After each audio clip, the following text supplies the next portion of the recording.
Well, hello guys. I'm out under a tree today, so I'm having a lovely time, and I hope you are too. So if I sound a bit weird, please forgive me.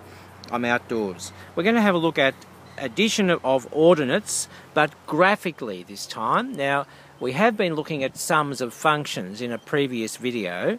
That was an algebraic technique for basically adding ordinates mathematically, but we're going to do it visually today. So let's have a look at what we're doing.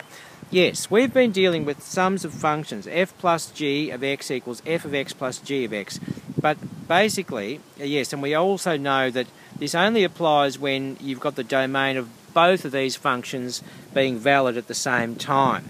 The intersecting domains must apply because it's got to be valid for each component of the function that we're adding up. So that's the caveat that we have to deal with here. Now, addition of ordinates, that is the y values, that's what the ordinates means, it just means y values, is just a name for the sums of functions over their common or intersecting domain, which I was just saying before. We add the individual y values for a given value of x. Now this is the algebraic technique here. If we had f of x equals x and g of x equal to 2x, and we know that the domain of the first, well, neither of them are fussy. These will take any old domain. So f of x equals r, and the domain of g of x equals r, all real numbers.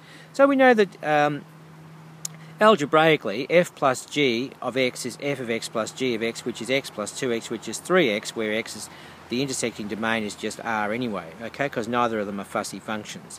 Now, okay, this is, as I say, this is just an algebraic rule for the addition of ordinates, that is the y values for a given value of x, which is in the domain of both functions, right? If we took a table of values, just to make the point abundantly clear, that's, we'll just go from -3 up to and including +3. There's f of x, and there's g of x. Now, f of x plus g of x, or f plus g of x, would be that. You'd add up the individual y values for those x values in that row up there written in black, okay? And that's what you'd get, right? That's all we're talking about here, guys. That's all we're talking about. So, f plus g of x is f plus g of x, f of x plus g of x, which is x plus 2x, which is 3x, which will get us the same table of values, okay? Now, graphically, I'm going to show you what we do, okay? For a given value of x, we add the y values of f and of g to obtain f plus g of x. There's the graph of f of x equals x. There's the graph, that blue one, of g of x equals 2x. Now, you pick a value of x, okay? And you look at the y value. There's the y value that belongs to this value of x here, right there. That's the y value on the red curve. Here's the y value on the blue curve, right?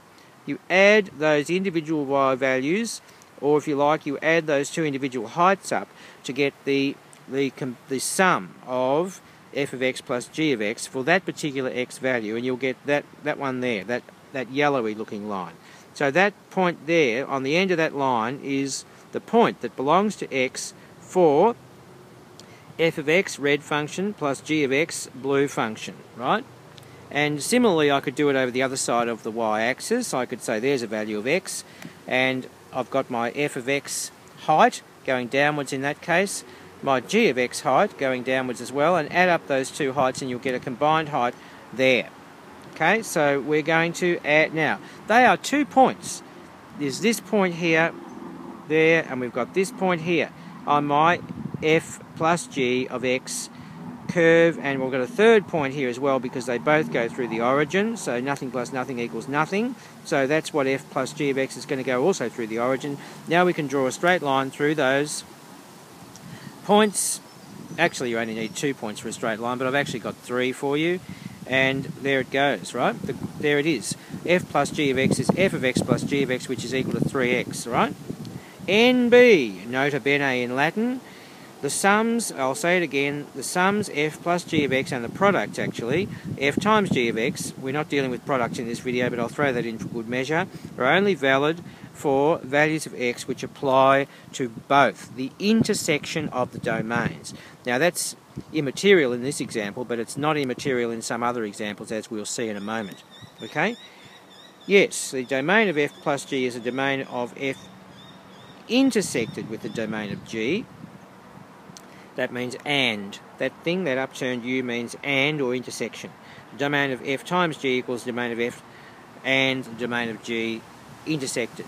Okay? Now, what else? Oh, now this is a case in point.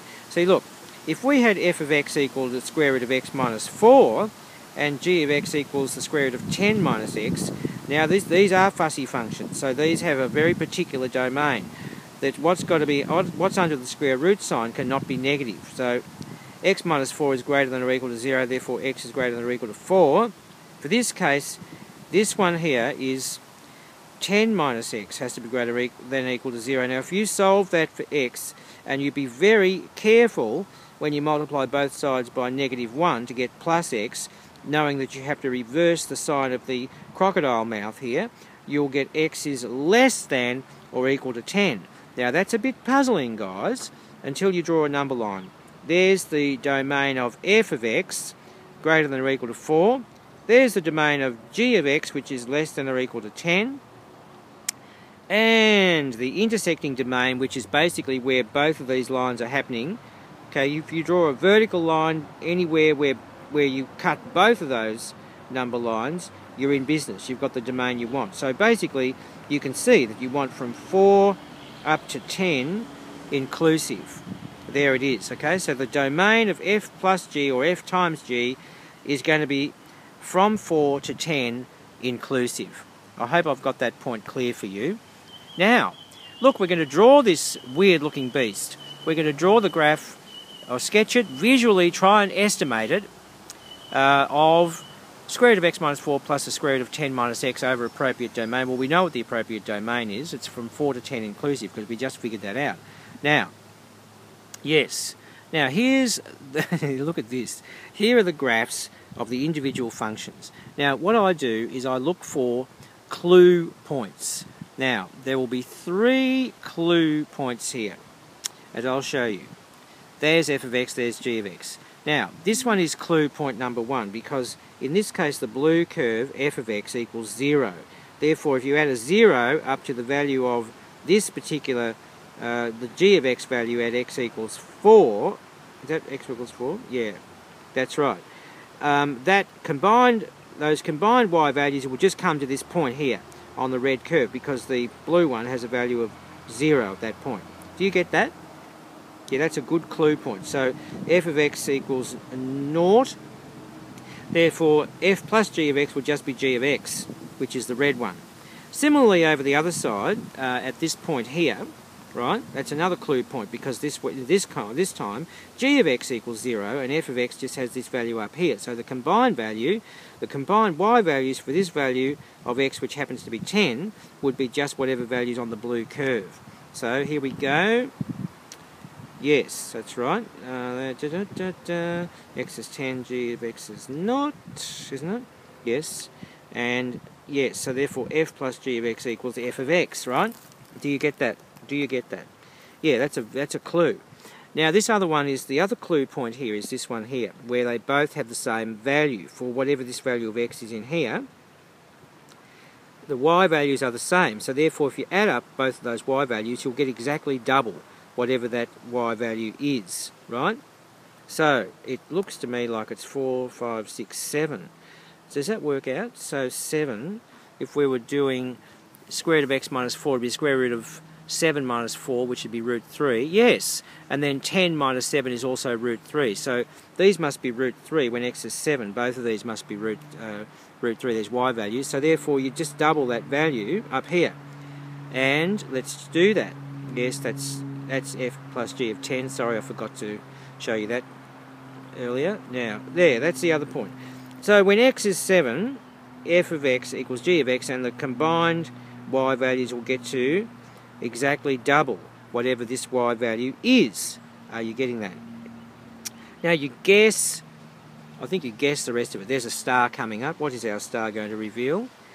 Yes, you use the clue points to estimate f plus g of x, and you get the endpoints correct. In this case they're closed dots, right, because the functions are both defined for 4 to 10 inclusive, and then basically you guess the trajectory of the curve between the clue points, right, just using a bit of brain work, and you'll come up with something like that.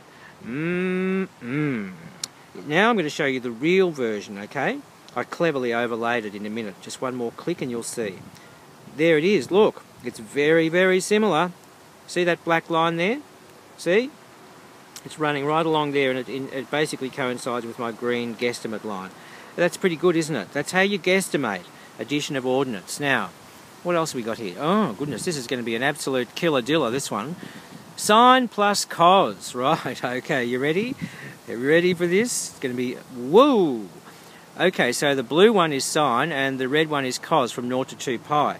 Now look, this is exactly the same procedure, right? We are guesstimating, adding up the y values which apply to each individual x value. So you use the clue points again. Look, use the clue points, or I call them signposts sometimes, where it is easier to chart f plus g of x.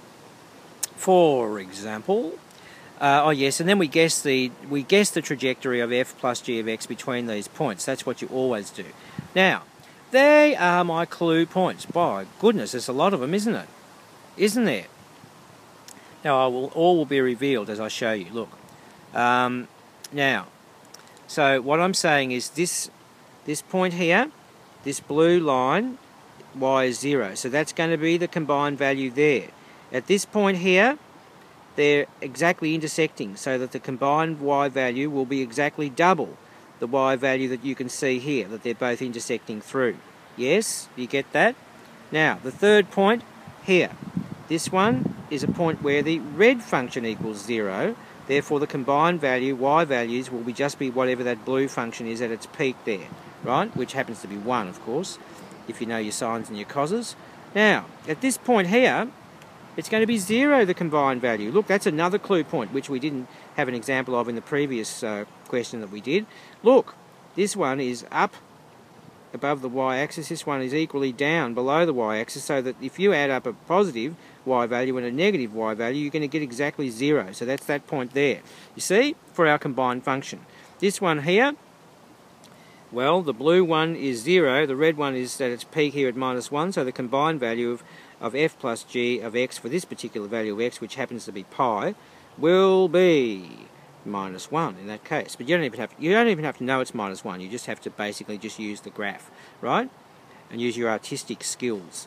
This one here, they both basically intersect at this point here, so that the combined y value for both of those functions will be exactly double that negative value, which of course, yeah, it's that value there. Now, next one. Are you getting this? It's pretty easy, isn't it, really, when you just use the clue points. At this value here, the red one is 0, the blue one is down here at -1 in this case, so therefore the combined y values for this particular value of x will be there, right? Now we've got two more. There's that one there, they're equal and opposite. That one's positive, that one's negative, so that the combined value will be simply 0. Yes? And up here, this last one, that's just going to be sitting on there because the blue curve is 0, the red curve is 1, so that's what you're going to get. Now, are you excited? Well, I'm a bit excited.